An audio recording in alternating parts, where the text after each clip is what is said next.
మీకు నేనే మళ్ళీ రిమైండ్ చేస్తున్నా, రేపు మొదటి తారీఖు నీ పింఛన్ వస్తుంది, తీసుకోమని చెప్పి మీకు మెసేజ్ కూడా పంపిస్తున్నాం. ఇంకో పక్క మీరు పింఛన్ తీసుకున్న తర్వాత సాయంత్రానికి మళ్ళీ నేను ఒక మెసేజ్ పంపిస్తున్నా. మీరు పింఛన్ తీసుకున్నారా? ఎవరున్నా దాంట్లో ఆమ్యాన్ని అడిగారా? లంచాలు అడిగారా? లేకుంటే మీ పట్ల దురుసుగా ప్రవర్తించారని కూడా అడుగుతున్నా. దానికి కారణం మా అధికార యంత్రాంగం కూడా భక్తి భావంతో గౌరవ భావంతో మీకు ఇవ్వవలసిన డబ్బులు డ్యూటీ ధర్మంగా ఇవ్వాలనే ఉద్దేశంతోనే ఇవన్నీ నేను తెప్పించుకుంటున్నానని చెప్పి నేను మీకు తెలియజేస్తున్నా. అవసరమైతే భవిష్యత్తులో వాట్సాప్ కూడా మీకు ఇస్తాం. ఆ వాట్సాప్ మెసేజ్లో ఎక్కడెక్కడ నా మిస్ అయితే అందులో కూడా మీరు పంపించండి. దాన్ని కూడా దృష్టిలో పెట్టుకుని నేను కరెక్ట్ చేస్తాను. ఇప్పుడు ఏ విధంగా ఎంత జవాబుదారీతనంగా ఉన్నామంటే, ఈరోజు ఇచ్చినటువంటి పెన్షన్లో నాకు ఇప్పుడే ఒక రిపోర్ట్ వస్తే దగ్గర 89.4% 0.30 మీటర్ల డిస్టెన్స్లో మీ ఇంటి దగ్గర ఇచ్చారు. అంటే నేను చెప్పగలుగుతాను, ఓసారి కొంతమంది వితండవాదం ఉంటుంది, వైఎస్ఆర్ కాంగ్రెస్ ఉంటారు, వాళ్ళ పనే ఇది. ఆ రోజు మీరు చూశారు, నేనే ముఖ్యమంత్రిని, నిద్రలేశాను, వివేకానంద రెడ్డి గుండెపోటుతో చనిపోయాడు. రిపోర్ట్ ఏది? సాక్షి టీవీ. పాపం నేను కూడా మోసపోయాను. నేను చాలా జాగ్రత్తగా ఉంటాను, పక్కన ఎవరు కూర్చుంటారో కూడా చూస్తూ ఉంటాను. అలాంటి నన్నే మోసం చేయగలిగాడంటే ఎంత గరానా మోసగాడో మీరు ఒక్కసారి గుర్తుపెట్టుకోవాలి. మధ్యాహ్నాలు ఒక మాట మార్చారు, తెల్లవారే కొందికి పేపర్లో నారాసుర రక్త చరిత్ర, నా చేతిలో కత్తి. ఆ తర్వాత నేనేదో ఈ ఆదినారాయణకి చెప్పానంట, బీటెక్ రవికి చెప్పానంట. రోజు రోజుకు ఏ విధంగా మాట మార్చేస్తా నిన్న నేను చూశాను. నెల్లూరుకి వెళ్ళారు, వెళితే తప్పులేదు. ఒక గౌరవప్రదమైనటువంటి ప్రశాంత్ రెడ్డి, ప్రభాకర్ రెడ్డి గారి సతీమణి, ఎమ్మెల్యే, ఆవిడ క్యారెక్టర్ను గురించి ఇష్టానుసారంగా నోరు బారేసుకున్న వ్యక్తిని మందలించాల్సింది పోయి నేరుగా అక్కడికి వెళ్ళి ఆయన ఇంకా రెచ్చగొట్టు, నువ్వు తిట్టు, ఆడవాళ్లపైన ఆంబోతుగా మాట్లాడు, నేనున్నానని చెప్పే ధైర్యం వచ్చిందంటే ఈ ఆడబిడ్డలను అడుగుతున్నా, ఇలాంటి దుర్మార్గులు రాజకీయాల్లో ఉండాలనా అని మిమ్మల్ని అడుగుతున్నా. ఆడబిడ్డలందరినీ ఒక నాయకుడిగా నేనున్నాను. మా పార్టీలో ఎవరైనా తప్పు చేస్తే ఖండించాలి, కట్టడి చేయాలి, అవసరమైతే వాళ్ళ మీద కఠిన చర్య తీసుకోవాలి. అప్పుడే అందరూ భయపడతారు. నేను కూడా ప్రోత్సహిస్తే ఇంకా వాళ్ళకు అడ్డు ఆపు ఉండదు, ఇష్టానుసారం చేస్తారు. ఎలాంటి వ్యక్తులంటే, నిన్న నెల్లూరు పోయాడు, నెల్లూరులో బంగారుపాలెం పుట్టింది, చిత్తూరు జిల్లాలో బంగారుపాలెం ఉంటుంది. బంగారుపాలెం పోయినప్పుడు వచ్చిన జనాభా టీవీలో వేసిన ఇది తీసుకొని నిన్న టీవీలో ఆ స్క్రోలింగ్ పెట్టి నిన్న మనుషులు వచ్చినట్టు నిన్న వేసే పరిస్థితికి వచ్చారంటే మీరు గుర్తుపెట్టుకోవాల్సింది, ఆ సాక్షి పేపర్లో ఏది వచ్చినా దాన్ని మీరు నమ్మితే గోదావరి పట్టుకొని, ఇది కుక్కతోక పట్టుకొని గోదావరి ఈదినట్టే అవుతుంది. జాగ్రత్తగా ఉండండి. మభ్య పెడతారు, మోసం చేస్తారు, మిమ్మల్ని ముంచేసే పరిస్థితికి వస్తారు. నేను అందుకనే ఇప్పుడు చెప్తున్నా, ఏమీ బాధ లేదు, తోక తిప్పితే తోక కట్ చేస్తా, మంచిగా తిరిగితే నాకేం బాధ లేదు. మీరు పోయి చెప్పండి, నన్ను తిట్టండి, తిడితే ప్రజలకే నేను చెప్తా, ప్రజలే అర్థం చేసుకుంటారు ఎవరేం చేశారో. అట్లా కాకుండా మభ్యపెట్టి మోసం చేసి ప్రజలకు అసౌకర్యం కలిగించాలంటే సాక్ష్యాధారాలతో పెట్టుకుని, ఇప్పుడు అంతా టీవీలు వచ్చేసాయి, సీసీటీవీ కెమెరాలు పెట్టేశా. ఎవడైనా ఎక్కడైనా తోక తిప్పితే డ్రోన్ కూడా పైన తిరుగుతూ ఉంటుంది. తోక తిప్పినోడికి పోలీసు కూడా పోయే పని లేదు, నేరుగా కేసు పెట్టే పరిస్థితి వస్తుంది.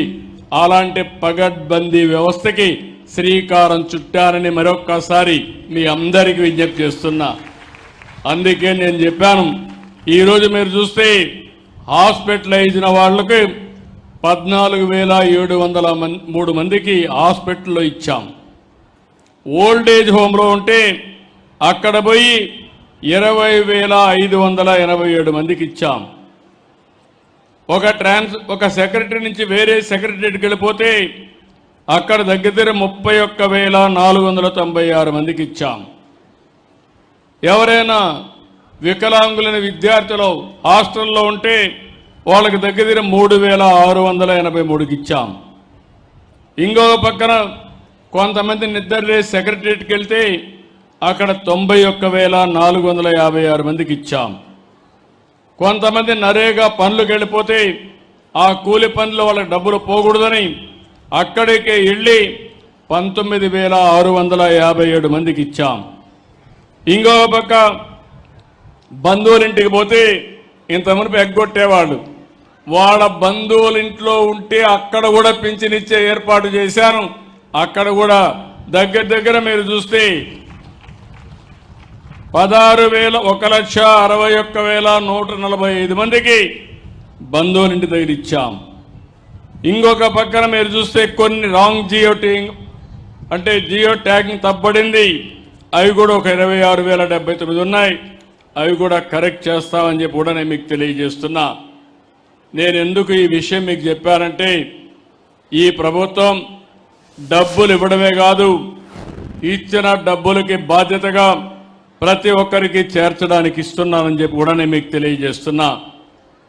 ఇంకో పక్కన మీరు ఒకసారి చూస్తే ఈ నెలలో 1,08,499 మంది వితంతువులు ఉన్నారు. వాళ్ళకి ఇవ్వాలి, ఇవ్వకుండా ఎగ్గొట్టారు. వాళ్ళందరికీ ఈ నెలలో ఇచ్చా. దీనికి 43,40,00,000 అవుతుంది. సంవత్సరానికి 520 కోట్లు అదనంగా అర్హులైన వితంతువులకి ఆడబిడ్డలకి సహాయం చేశానని చెప్పి కూడా నేను మీకు తెలియజేస్తున్నా. ఇలాంటి కార్యక్రమాలు ఇచ్చి మనం ముందుకు పోయే పరిస్థితికి వచ్చాం. ఇంకో పక్కన మీరు ఒక్కసారి చూస్తే ఈరోజు నేను తీసుకున్న ఈ కార్యక్రమంలో మీకు ఒక అవగాహన ఉండాలి. మీరు ఇంటింటి దగ్గర మీరే చెప్పే పరిస్థితిలో రావాలి. మొత్తం పెన్షన్లు అన్ని రాష్ట్రాల్లో ఇస్తారు. ఒక రాష్ట్రంలోనే కాదు, దేశంలో 27 రాష్ట్రాలు ఉన్నాయి, 8 యూనియన్ టెరిటరీలు ఉన్నాయి. ఈరోజు నేను చెప్పినట్టు ఆంధ్రప్రదేశ్లో 32,143 కోట్ల రూపాయలు సంవత్సరానికి పింఛనిచ్చే ఏకైక రాష్ట్రం భారతదేశంలో ఆంధ్రప్రదేశ్ రాష్ట్రం. మన తర్వాత తెలంగాణ 8,179 కోట్లు, కేరళ 7,295 కోట్లు, హర్యానా 7,194 కోట్లు, వెస్ట్ బెంగాల్ 5,460, రాజస్థాన్ 5,160. నేను ఎందుకు ఈ విషయం చెప్పానంటే, ఏమి ఇచ్చారని అడుగుతున్నారు. కొంతమందికి ఇంకా కావాలని ఆశ ఉంది, తప్పు లేదు. అయితే మీకు తెలియాలి, ఈ ప్రభుత్వం సంవత్సరం 32,146 కోట్లు, దగ్గర 64 లక్షల మందికి, 64 లక్షల కుటుంబాలకి 4,000, 6,000, 10,000, 15,000 ఇచ్చే ఏకైక ప్రభుత్వం ఈ ప్రభుత్వం. దీనికంటే గొప్ప కార్యక్రమం ఏముందని అడుగుతున్నా. నాకు కూడా ఒక తృప్తి, ఒక ఆనందం. జీవితంలో పేదవాళ్ళకు సహాయం చేస్తే అందులో ఉండే తృప్తి ఏ కార్యక్రమం చేసినా ఉండదని చెప్పి కూడా నేను మీకు తెలియజేస్తున్నా. అందుకని మీరు కూడా ఒకటి గుర్తుపెట్టుకోవాలి, ఇలాంటి ప్రభుత్వాన్ని ఎప్పటికప్పుడు మీరు కూడా అభినందించే పరిస్థితి రావాలి. అందుకే ఈరోజు నేను ఇక్కడికి వచ్చినప్పుడు గుర్తొస్తుంది, మొన్ననే కడపలో మహానాడు పెట్టాను. మహానాడులో నేను ఒక మాట చెప్పాను, తొందరలోనే కడపకు స్టీల్ ప్లాంట్ పెట్టిస్తా, రాయలసీమ స్టీల్ ప్లాంట్ వస్తుందని చెప్పాను. అనుకున్న ప్రకారమే స్టీల్ ప్లాంట్ శాంక్షన్ చేశాం, డెవలపర్ని ఐడెంటిఫై చేశాం, జిందాల్ వర్క్ ప్రారంభించాడు. నేను ఒకటే చెప్పాను, దాన్ని కూడా వీలైనంత తొందరలో చేయాలి. అది కూడా మీరు ఒకసారి చూస్తే రాబోయే రోజుల్లో 2028 డిసెంబర్ కంతా ఫేజ్ 1 పూర్తి చేయాలని చాలా స్పష్టంగా ఆదేశాలు ఇచ్చాను. ఈ ప్రాజెక్ట్ వస్తే ఈ యొక్క జమ్మల మడుగు, ఈ టౌన్ కానీ పరిసర ప్రాంతాలు కానీ చాలా అభివృద్ధి అవుతాయి. ఆటో పైలట్లో అభివృద్ధి అవుతుంది. మీరు ఒక్క విషయం గుర్తుపెట్టుకోవాలి, దేన్నైనా చెడగొట్టడం పడగొట్టడం చాలా సులభం. కుండడ పాలల్లో ఒక విషయం వేస్తే దాంతో అయిపోతుంది. ఆ పాలు తయారు చేయాలంటే తయారు చేసిన వాళ్ళకి ఆ కష్టం తెలుస్తుంది. ఎప్పుడు కూడా నిలబెట్టడం కష్టం, అదే మరి అభివృద్ధి చేయడం కష్టం, విధ్వంసం చేయడం ఒక నిమిషంతో పని. 5 ఏళ్ళు అదే జరిగింది. రాష్ట్రాన్ని విధ్వంసం చేశారు, చాలా సమస్యలు సృష్టించారు, కేంద్రం ఇచ్చే పథకాలను నిలిపేశారు, 10 లక్షల కోట్ల రూపాయల అప్పులు చేశారు. నేను మీకు మొన్ననే తల్లికి వందనం ఇచ్చాను. నేను ఒక మాట చెప్పాను, ఎంతమంది పిల్లలుంటే అంతమంది పిల్లలకి తల్లికి వందనం కింద మీకు ఇస్తానని చెప్పాను. మాట నిలబెట్టుకున్నామా లేదా అని మిమ్మల్ని అడుగుతున్నా, కొండే తల్లులను అడుగుతున్నా. ఒకరికి కాదు, ఇద్దరుంటే ఇద్దరికి ఇచ్చాం, ముగ్గురుంటే ముగ్గురికి ఇచ్చాం, 7 మంది ఉంటే 7 మందికి ఇచ్చిన ఏకైక ప్రభుత్వం ఈ ప్రభుత్వం. అవునంటే చేలు పైకెత్తండి. దీనికంటే ఒక తృప్తి, పిల్లలు తల్లిదండ్రులకు భారం కాకూడదు. పిల్లలు లేకపోతే మనం ఏం చేయలేం. అందుకే పిల్లల్ని బాగా చదివించాలనే ఉద్దేశంతో ఒక పక్క పేద పిల్లల్ని చదివిస్తూనే వాళ్ళని ప్రోత్సహించడానికి తల్లికి వందనం కింద 15,000 రూపాయలు ఇచ్చామని చెప్పి కూడా నేను మీకు తెలియజేస్తున్నా. ఇప్పుడే నేను చెప్పినట్టు ఈ కడప జిల్లాలో స్టీల్ ప్లాంట్ వచ్చింది. గాలేరు నగిరి కడప వరకు తీసుకొస్తానని చాలా స్పష్టంగా చెప్పాను. తప్పకుండా ఈ సంవత్సరం ప్రారంభమై రాబోయే సంవత్సరానికి కడప వరకు గాలేరు నగిరి కాలువలు పూర్తి చేస్తాం. ఇంకో పక్కన జిందాల్ సంస్థ కూడా మొదటి దశ 4,500 కోట్లు, రెండో దశ 11,850 కోట్లతో ఈ ప్రాజెక్టు పూర్తవుతుంది. నేను చెప్పినట్టు 29 కల్లా ప్రొడక్షన్ ప్రారంభం అవుతుందని చెప్పి కూడా నేను మీకు తెలియజేస్తున్నా. ఇక్కడి నుంచి నేరుగా మళ్ళీ గండికోటకు వెళ్తున్నా. గండికోట అంటే ఒక సుందరమైన ప్రదేశం, మామూలు కాదు. అమెరికాలో గ్రాండ్ కెనన్ ఉంది, ఇండియాలో గండికోట ఉంది. ఇది ఇండియాకే ఒక గ్రాండ్ కెనన్ మారిగా సుందరమైన ప్రదేశం. ఇది ప్రపంచంలో అతి సుందరమైన ప్రాంతాల్లో గండిపేట 10వ అని చెప్పి కూడా నేను మీకు తెలియజేస్తున్నా. దీన్ని ఒక ఆకర్షణీయమైన ప్రాంతంగా తయారు చేయడానికి, అదే మరి ఒక మంచి పర్యాటక కేంద్రంగా తయారు చేయడానికి 80 కోట్ల రూపాయలతో పనులు కూడా ప్రారంభిస్తున్నాం. అక్కడే కృష్ణదేవరాయల విగ్రహం పెడతానని చెప్పాను. రేపు రాబోయే రోజుల్లో గండికోటలో కృష్ణదేవరాయల విగ్రహం కూడా పెట్టిస్తామని చెప్పి కూడా నేను మీకు తెలియజేస్తున్నా. ఈ కడపలో ఒక పక్క గండికోట, ఇంకో పక్క ఒంటిమిట్ట, మధ్యలో కడప దర్గా. ఈ మూడు గాని అనుసంధానం చేయగలిగితే ఒక బ్రహ్మాండమైనటువంటి పర్యాటక కేంద్రాలుగా, స్పిరిచువల్ హబ్గా తయారవుతుంది. ఈ పనులన్నీ చేస్తామని చెప్పి కూడా నేను మీకు తెలియజేస్తున్నా. ఇంకో పక్క ఇక్కడుండే మీ అందరికీ ఒక అవగాహన ఉండాలి.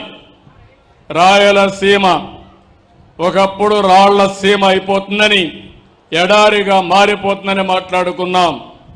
అలాంటిది రాయలసీమ రాళ్ల సీమ కాదు, రతనాల సీమగా చేస్తామని చెప్పాం, చేసి చూపిస్తున్నామని చెప్పి కూడా నేను మీకు తెలియజేస్తున్నా. ఈరోజు ఈ ప్రాంతంలో కావాల్సింది నీళ్లు కావాలి.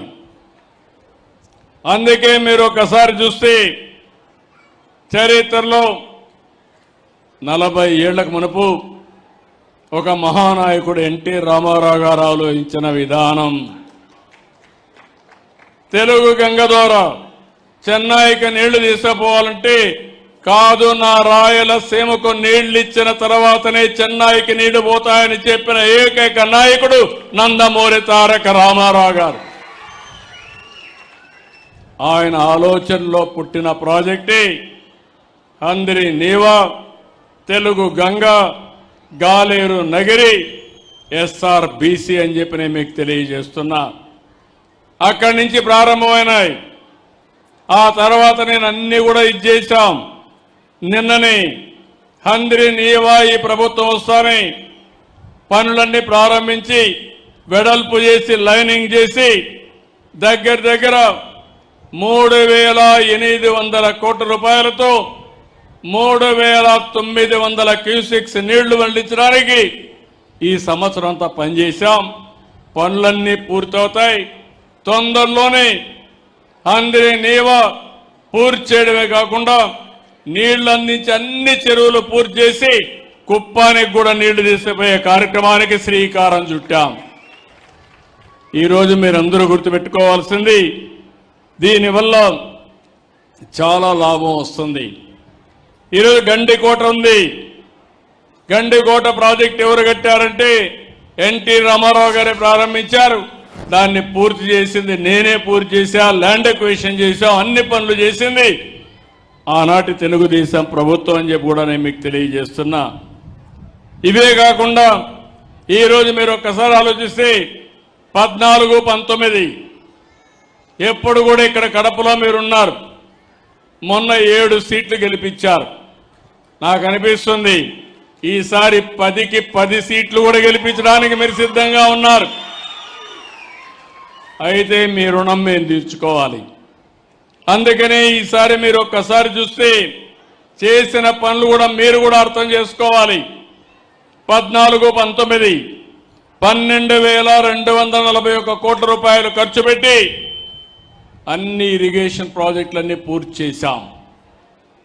ఎక్కువ ముందుకు తీసుకుపోయాం. తర్వాత 19, 24లో 2,000 కోట్లే ఖర్చు పెట్టారు. ఒక్క హంద్రి నీవా చరిత్రలో 3,800 కోట్ల రూపాయలు శాంక్షన్ చేసి ఒక సంవత్సరంలో ఖర్చు పెట్టిన ఘనత ఒక చరిత్ర అని చెప్పి మరొకసారి విజ్ఞప్తి చేస్తున్నా. దీనివల్ల ఈ సంవత్సరం ఇంకా మనకు వర్షాలు పడాలి. కొన్ని ఇబ్బందులు వచ్చాయి, కానీ రిజర్వాయర్లన్నీ కళకళలాడుతున్నాయి. మీరు చూస్తే ఈ రాయలసీమలో ఉండే జీడిపల్లి కానీ, మారాల, చెర్లోపల్లి, అదే మరిగా ఈ పక్కన చూస్తే ఔక్ కానీ, గండికోట కానీ, పక్కనుండే బ్రహ్మసాగర్ కానీ, మైలవరం కానీ అన్ని ప్రాజెక్టులు పూర్తి చేసింది తెలుగుదేశం పార్టీ అని చెప్పి కూడా నేను మీకు తెలియజేస్తున్నా. నేను మొన్ననే శ్రీశైలం జలాశయం దగ్గర జలహారతి ఇచ్చాను. అప్పటి నుంచి నీళ్లు రావడం మొదలుపెట్టాయి. నేను ఎప్పుడు కూడా ముందు ఆలోచిస్తాను, సముద్రంలోకి పోయే నీళ్లు మనం కానీ వాడుకుంటే అటు తెలంగాణ ఇటు ఆంధ్రప్రదేశ్ కరువు అనే మాట ఉండదు. అదృష్టవశాత్తు ఆంధ్రప్రదేశ్ రాష్ట్రంలో రిజర్వాయర్లు కూడా ఉన్నాయి. ఈ రిజర్వాయర్లు నీళ్లు పెట్టుకోగలిగితే ఓసారి వర్షం అటు ఇటు అయినా మనకి ఎలాంటి ఇబ్బంది లేకుండా సుజావుగా మన పంటలు మనం పండించుకునే పరిస్థితి వస్తుంది. అందుకే నేను ఒక దూరదృష్టితో ఆలోచించాం. రాయలసీమలో మామూలు పంటలేసి ఆదాయాలు రావని రాయలసీమను ఒక హార్టికల్చర్ హబ్గా తయారు చేయాలని కార్యక్రమాలు శ్రీకారం చుట్టిన పార్టీ తెలుగుదేశం పార్టీ. ఈరోజు దాన్ని ముందుకు తీసుకుపోయే పార్టీ ఎన్డీఏ అని చెప్పి కూడా నేను మీకు తెలియజేస్తున్నా. దీనివల్ల ఒక స్పష్టమైన మార్పు వచ్చింది. ఆదాయం పెరుగుతా ఉంది. అందుకే నేను మిమ్మల్ని అందరినీ ఒకటే కోరుతున్నా, ఒక పక్క హార్టికల్చర్ చేస్తూనే ఇంకో పక్క రాయలసీమలో అనేకమైన వనరులున్నాయి. పరిశ్రమలు కూడా రావాల్సిన అవసరం ఉంది. ఈరోజు ఇక్కడ రాయలసీమ స్టీల్ ప్లాంట్ వస్తూ ఉంది. ఇప్పుడే మీరు ఒకసారి చూస్తే కొప్పర్తి, ఓర్వకల్ 2 ఇండస్ట్రియల్ పార్క్ కూడా 5,000 కోట్ల రూపాయలు ఖర్చు పెట్టి అవి కూడా అభివృద్ధి చేస్తున్నాం. రాయలసీమలో automobile, space technology, defence, aerospace, electronics, drone city పెట్టి గ్రీన్ ఎనర్జీ హబ్గా తయారు చేస్తున్నామని చెప్పి కూడా నేను మీకు తెలియజేస్తున్నా. ఇవన్నీ వస్తే మన పిల్లలు వేరే ప్రాంతానికి పోవాల్సిన అవసరం లేదు. అవసరమైతే వేరే ప్రాంతం వాళ్ళు రాయలసీమకు వచ్చే పరిస్థితి వస్తుంది. ఈరోజు వేదిక పనులందరూ హైదరాబాద్ పోయారంటే ఆ రోజు హైదరాబాద్ నేను అభివృద్ధి చేశాను కాబట్టి రాయలసీమ నుంచి, ఆంధ్ర నుంచి, వేరే ప్రాంతాల నుంచి హైదరాబాద్కు వచ్చారు. ఇప్పుడు మళ్ళీ ఆమె ఇస్తున్న తిరిగి వేరే ప్రాంతాలందరూ కూడా మన సీమ వైపు చూసే విధానానికి శ్రీకారం చుడతాం, చేస్తాం. అందుకే మీలో కూడా ఆలోచించాల్సింది ఇలాంటి కార్యక్రమాలని ఎక్కడికక్కడ బలపరచాల్సిన అవసరం ఉంది. ఈ నెల రేపే అన్నదాత సుఖీభవ, రైతులందరికీ అకౌంట్లో డబ్బులు వేసే కార్యక్రమానికి శ్రీకారం చుడుతున్నాం. నేను ఒకటే మాట చెప్పాను, మేము 14,000 రూపాయలు ఇస్తాం, కేంద్రం 6,000 రూపాయలు ఇస్తుంది. 2 కలిపి ఒక్కొక్క రైతుకి 20,000 రూపాయలు మీ అకౌంట్లో వేసే బాధ్యత నాదని చెప్పాను. ఇంత మునుపు గవర్నమెంట్ 12,500 ఇస్తామని 7,500 ఇచ్చారు. 7,500 నుంచి ఒకేసారి 14,000కు పెంచిన ఘనత ఈ ప్రభుత్వానిదని చెప్పి నేను మీకు తెలియజేస్తున్నా. ఏది రైతు ప్రభుత్వం, ఏది రైతు వ్యతిరేక ప్రభుత్వం మీరే ఆలోచించాల్సిన అవసరం ఉంది. నేను మైక్రో ఇరిగేషన్ ఇచ్చాను, డ్రిప్ ఇరిగేషన్ పెట్టి 90% రాయలసీమలో సబ్సిడీ ఇచ్చాం. దాన్ని నిలిపేశారు, మళ్ళీ నేను కొనసాగించాను. అదే మరిగా వ్యవసాయ రంగంలో ఆధునీకరణకు శ్రీకారం చుట్టాం. ఇంకో పక్క డ్రోన్ సిటీ పెట్టి డ్రోన్లన్నీ కూడా మీకు అందుబాటులో పెట్టి ఎక్కడైనా తెగులు వస్తే నేరుగా మందు కొట్టేది కూడా డ్రోన్ ద్వారా కొట్టే ఏర్పాట్లు చేపిస్తున్నానని చెప్పి కూడా నేను మీకు తెలియజేస్తున్నా. అదే మరి మా ఆడబిడ్డలందరికీ శుభవార్త, ఈ నెల 15 నుంచి నేను చెప్పిన మాట ఫ్రీ బస్, శ్రీ శక్తి, ఈ సౌకర్యం కూడా మీ అందరికీ ఏర్పాటు చేస్తా. దానివల్ల ఎక్కడన్నా పని చేయాలన్నా లేకుంటే ఎక్కడికైనా పోయి రావాలన్నా స్వేచ్ఛగా ఆడబిడ్డలందరూ చేసుకునే పరిస్థితి వస్తుంది. నేను ఇక్కడుండి ఈ జిల్లాలో మనం ఒక్కటి గుర్తుపెట్టుకోవాల్సిన అవసరం ఉంది. చాలా నదులు ఉన్నాయి. పాపాగ్ని ఉంది, చిత్రావతి ఉంది, మాండవ్య ఉంది, పినాకిని ఉంది, పెన్నా ఉన్నాయి. కానీ నీళ్లు మాత్రం ఓసారి రాకుండా అవస్థపడుతున్నాం. ఈ సంవత్సరం మనకు వచ్చిన నీళ్ళన్నీ కూడా సద్వినియోగం చేసుకోవడానికి ముందుకు పోయాం. ఇప్పటికే చాలా రిజర్వాయర్లకు వచ్చాయి. దగ్గర 1000 టీఎంసీ నీళ్లు ఈ రాష్ట్రంలో రిజర్వాయర్లుంటే 700-500 టీఎంసీ ఇప్పుడే రిజర్వాయర్లో నీళ్లు నింపగలిగాం. శ్రీశైలం, నాగార్ సాగర్ ఇవన్నీ కూడా ఫుల్ అయినాయి. ఈ 2 రిజర్వాయర్లు అటు తెలంగాణ ఇటు ఆంధ్రప్రదేశ్ మనకు ఉపయోగపడే పరిస్థితి వస్తుంది. ఇంకో పక్క గోదావరి ఉంది. గోదావరిలో సంవత్సరానికి 2000 టీఎంసీ నీళ్లు సముద్రం లేకపోతున్నాయి. 100 సంవత్సరాల ఆవరేజ్ చూస్తే ఈ 2000 టీఎంసీ నీళ్లు సముద్రం లేకపోతున్నాయి. అలాంటి నీళ్లు మనం ఉపయోగించుకోగలిగితే అటు తెలంగాణ ఇటు ఆంధ్రప్రదేశ్ 2 కూడా సస్యశ్యామలం అవుతాయి.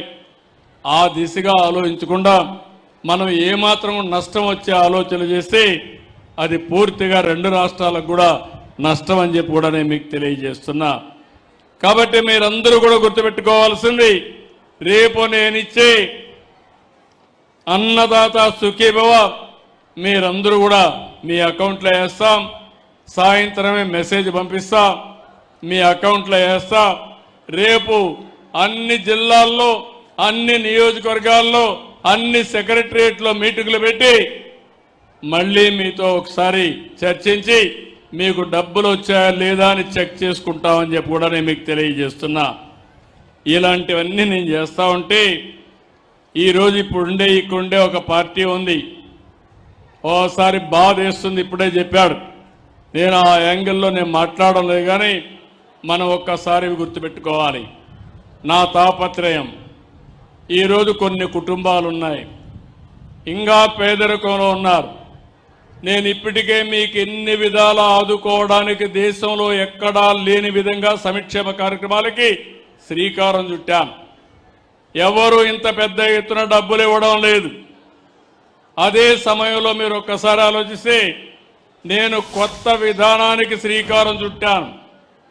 అది P4 అంటే బంగారు కుటుంబం మార్గదర్శి. ఈ ఊర్లో పుట్టారు, ఈ ప్రాంతంలో పుట్టారు, వేరే ప్రాంతాలకు పోయారు, వచ్చిన అవకాశాలను అందిపుచ్చుకున్నారు, మంచి పారిశ్రామికవేత్తలయ్యారు. ఒకప్పుడు నేను ఒక పిలిపిచ్చాను, అది జన్మభూమి.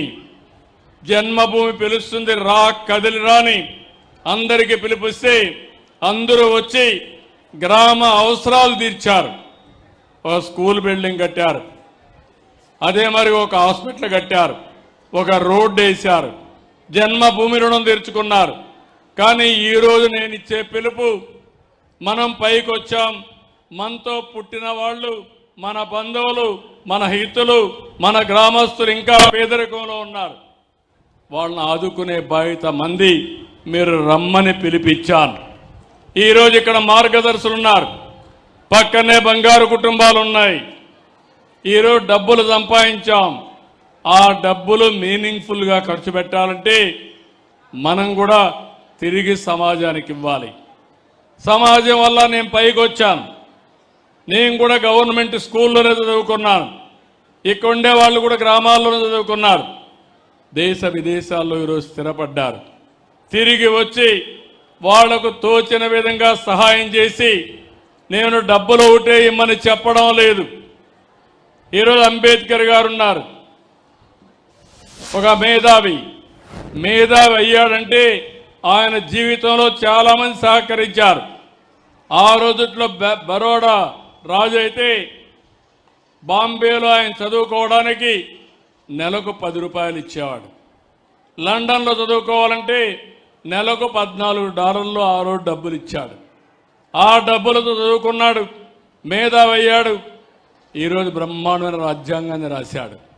అంటే ప్రతి ఒక్కరూ చిన్నప్పుడు చిన్నగానే పుడతాం, కానీ వచ్చిన అవకాశాలు అందిపుచ్చుకుని ఎవరైనా సహకరిస్తే సహకారం తీసుకుని మనం ముందుకు పోతూ ఉంటాం, మనం కూడా పైకి వస్తాం.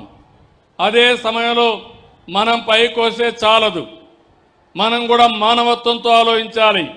మనతో పుట్టినవాడు ఇంకా అదే స్థాయిలో ఉండి మనం మాత్రం వేల కోట్ల రూపాయలు, లక్షల కోట్ల రూపాయలు వస్తే ఆ డబ్బులు మనం ఎంజాయ్ చేసే పరిస్థితిలో కూడా లేవు.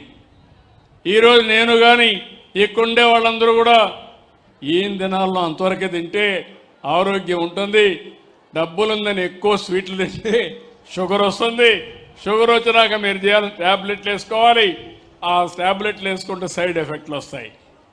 ఈ విషయం కూడా గుర్తుపెట్టుకోవాలి. అందుకని సమాజానికి తిరిగి ఇవ్వాలి, గివ్ బ్యాక్ మన బాధ్యత. మన పక్కనుండేవాడు 3 పూట్ల తిండి లేకుండా ఆరోగ్యం లేకపోతే బాధపడతా ఉంటే, పిల్లల్ని చదివించుకోలేకపోతే ఇది మనందరి కర్తవ్యం, బాధ్యత. దానికే పిలిపించా. ఇప్పటికి దగ్గర 9 లక్షల మందిని అడాప్ట్ చేసుకున్నారు. వీళ్ళందరికీ ఒకటే విజ్ఞప్తి చేశాను, short term, medium term, long term మీరు గైడెన్స్ ఇవ్వాలి, చేయూతనివ్వాలి. అవసరమైతే 10 రూపాయలు ఖర్చు పెట్టాలంటే పెట్టాలి. ఒక వ్యక్తి ఉంటాడు, ఆ వ్యక్తికి సహకరించి వాళ్లకు నైపుణ్యం నేర్పించి వాళ్లకు 10 రూపాయలు సంపాదించే విధంగా ఆర్థిక సహాయం చేయగలిగితే వాళ్ళు బాగుపడతారు. వాళ్ళ పిల్లలున్నారు, 10వ తరగతి చదువుతారు. ఏం చదవాలో చెప్పి వాళ్ళు కానీ చదివించి ఒక 5 ఏళ్ళు చేయూతనిస్తే బాగా చదువుకుంటే వాళ్ళే సెటిల్ కావడమే కాకుండా బ్రహ్మాండంగా రాణించి 10 మందికి సహాయం చేసే పరిస్థితి వస్తుంది. ఈ కార్యక్రమం ఎక్కడా లేదు. నేను ఒకటే ఆలోచిస్తున్నాను, ఎన్నికల కంటే ముందు మీకు ఒక మాట చెప్పాను, కష్టపడతా, అభివృద్ధి చేస్తా, సంపద సృష్టిస్తాం, ఆదాయాన్ని పెంచుతాం, వచ్చిన ఆదాయాన్ని మళ్లీ పేదవాళ్లకు సంక్షేమ కార్యక్రమాలు ఇచ్చి అభివృద్ధి కార్యక్రమాలు చేసి ఆర్థిక అసమానతలు తగ్గిస్తానని చాలా స్పష్టంగా మీ అందరికీ హామీ ఇచ్చాను. ఇప్పుడే కాదు, 30 ఏళ్లకు మునుపు ఎవరో ఆలోచించినప్పుడు నేను ఐటీ గురించి ఆలోచించా. హైటెక్ సిటీ కట్టా హైదరాబాద్లో. ఆ రోజు నేను కట్టిన హైటెక్ సిటీ, ఐటీ ఆలోచన ఒక ప్రభుత్వ విధానం. 25-30 సంవత్సరాల్లో అక్కడ పనిచేసే వాళ్ళందరూ ఈరోజు ప్రపంచమంతా వెళ్ళారు. మైక్రోసాఫ్ట్ కంపెనీ తీసుకొచ్చాను. అందులో పనిచేసే నాదెళ్ల సత్య మైక్రోసాఫ్ట్ సీఈఓగా ఎంపికయ్యాడంటే అది మనం చూపించిన చొరవని మీ అందరికీ విజ్ఞప్తి చేస్తున్నా. ఒక వ్యక్తి కాదు, కొన్ని లక్షల మంది ప్రపంచమంతా వెళ్ళారు.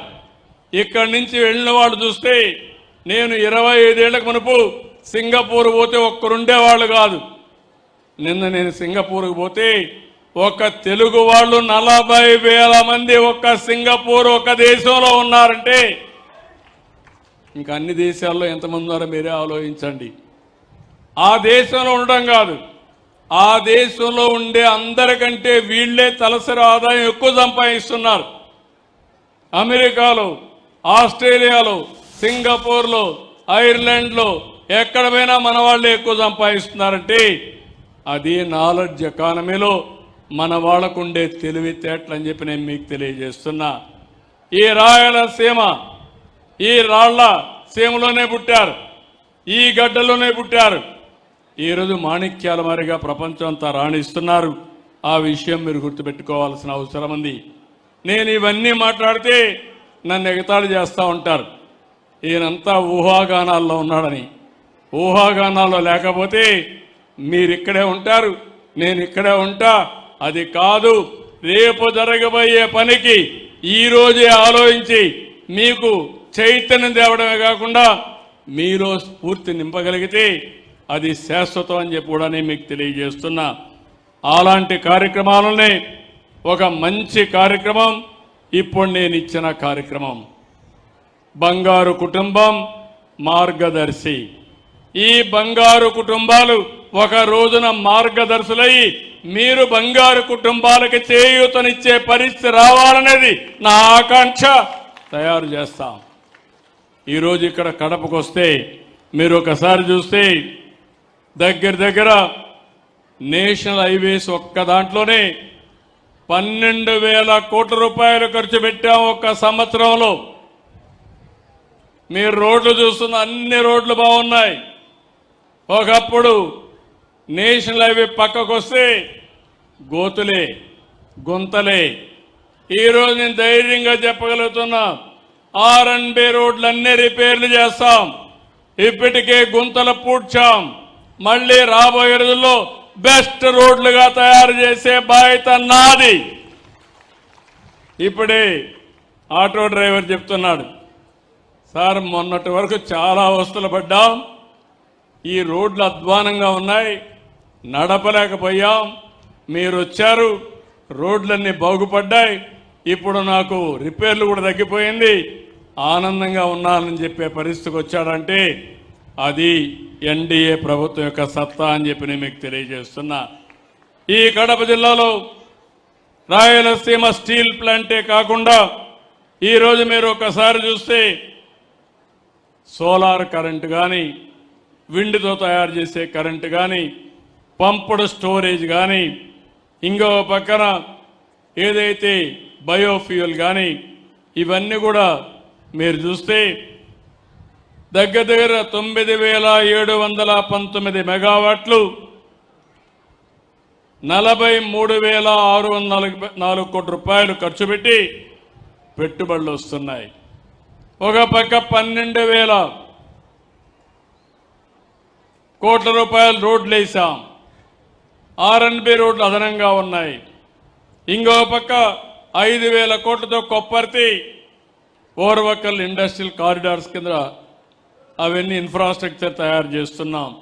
ఒక గ్రీన్ ఎనర్జీలో 44,000 కోట్ల రూపాయలు ఖర్చు పెడుతున్నాం.